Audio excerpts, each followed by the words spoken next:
Hey everyone, how's it going? Welcome back to another Walking Dead Q&A. This is my part 2 to the last Q&A that I posted on Thursday, I believe. Again, thank you so much for posting all of your questions. If you want me to answer any more of your questions, just post more down below.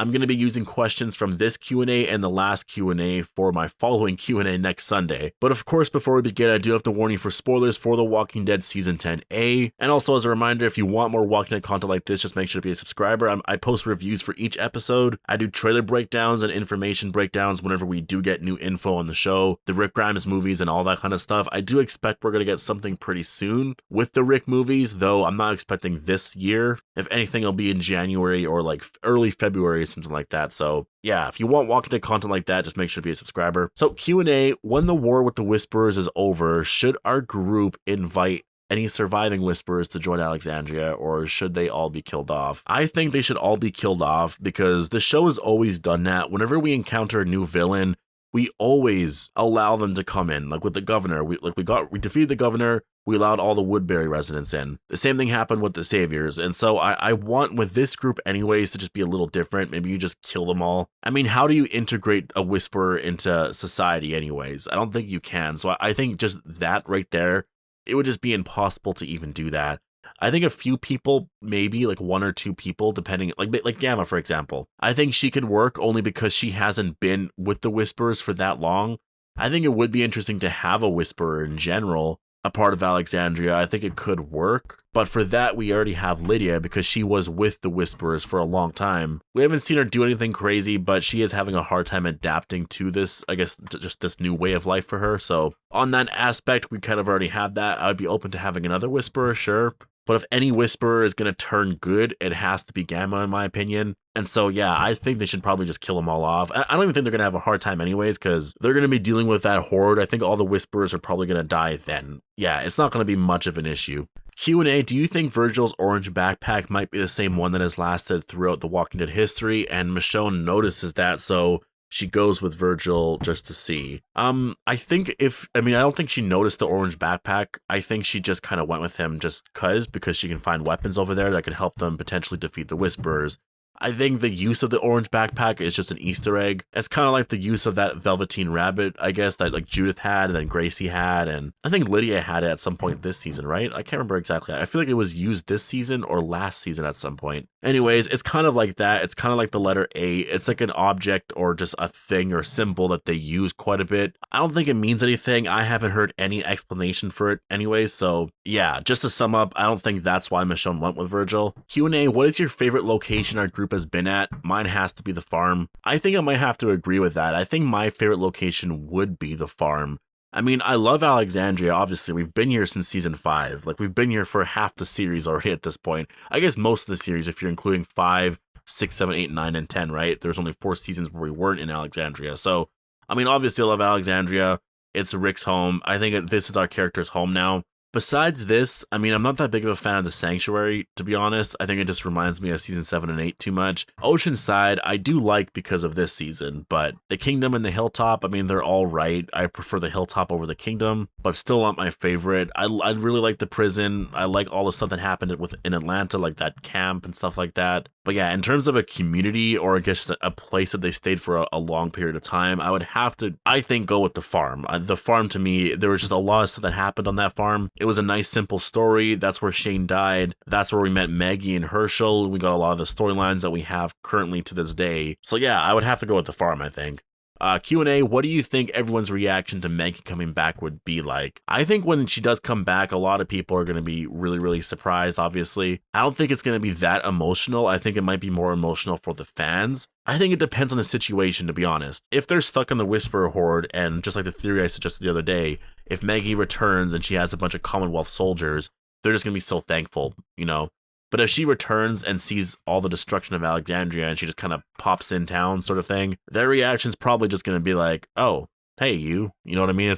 It won't be anything too surprising. I think if anything, the fans are going to be the most happy, and the fans are going to be the ones that are freaking out the most, because Hershel has to come back, right? Like, Hershel's going to be 8 years old, I think, at this point now, 8 or 9. So we're going to see a grown-up kid Hershel. We're going to see Glenn's son. That's probably the most exciting part of all of this. Yeah, Maggie's going to return. It's going to be super exciting, but we're actually going to see Glenn's son, and I'm so excited for that. Q&A, how would you end The Walking Dead if you were Angela Kang? Well, that's simple. Have Rick Grimes come back.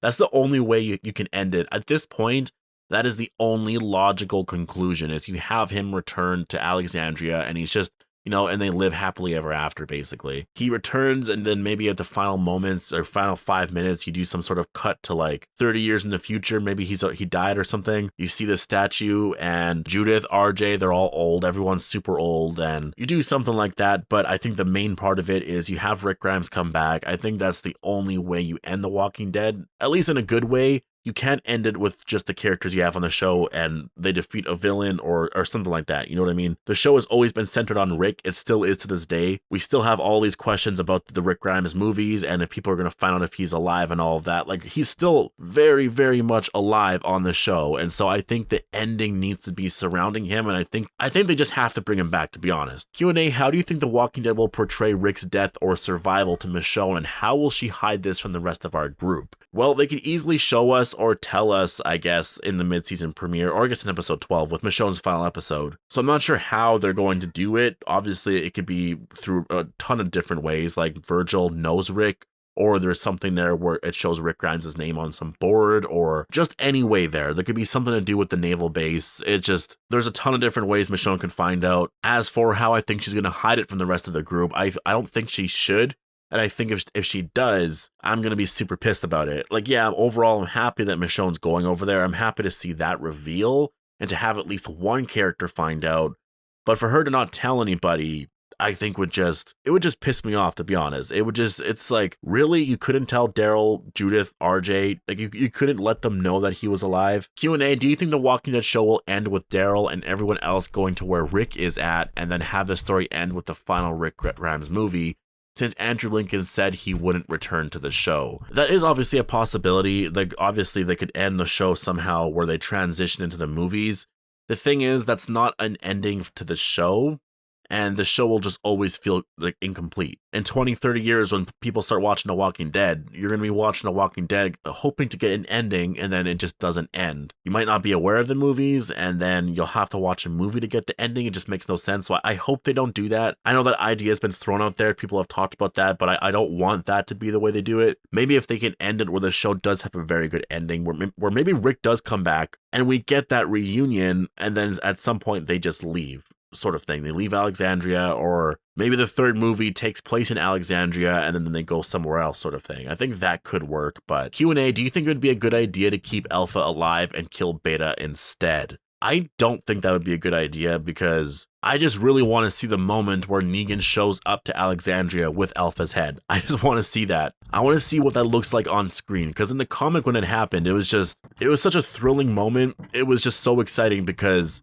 everyone in Alexandria thought Negan just escaped and that he wasn't going to come back. And then here he is. He comes back, shows up with Alpha's head, and everyone's freaking out because he single-handedly just defeated the Whisperers. You know what I mean? And yes, you can kind of argue that no, he didn't defeat the Whisperers because Beta was still there. There was still that group and they still unleashed the Horde and all of that, but he defeated the leader, right? That's the point. And so I think just kill Alpha beforehand, just because it's kind of a trope almost at this point to keep the villain or the leader around until like the final episode, sort of thing, or I think kill her at like episode 13, 14 around there, and then the last couple of episodes can deal with the aftermath of that. Beta freaking out. I mean, I think that's the smartest way that they can do this. Q&A, do you think Negan will fight Beta?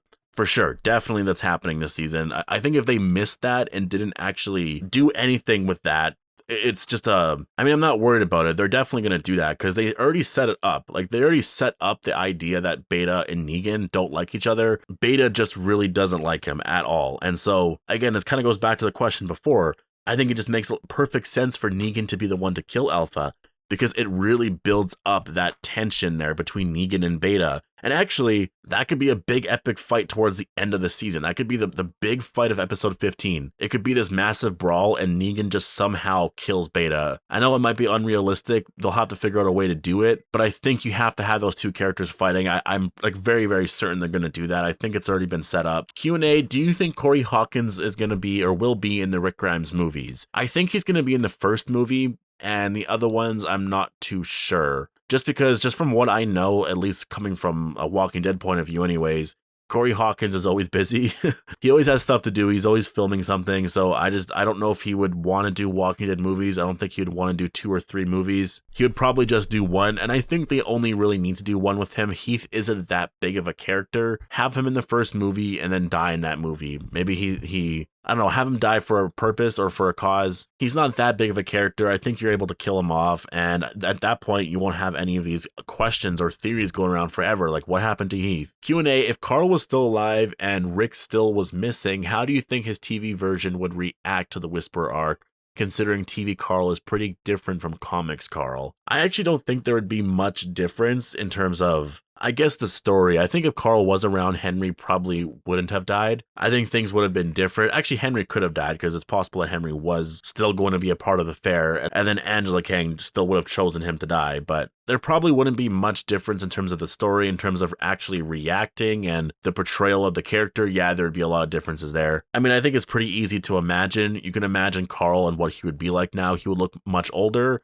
I still wonder if he would have the long hair or have more of a shorter cut. But I think Carl would try to be a lot like his father, and he would try to help out and do a lot of that stuff. And I think he would really help out Michonne. I also think because Carl would be much older, that he wouldn't be forced to stay in Alexandria all the time.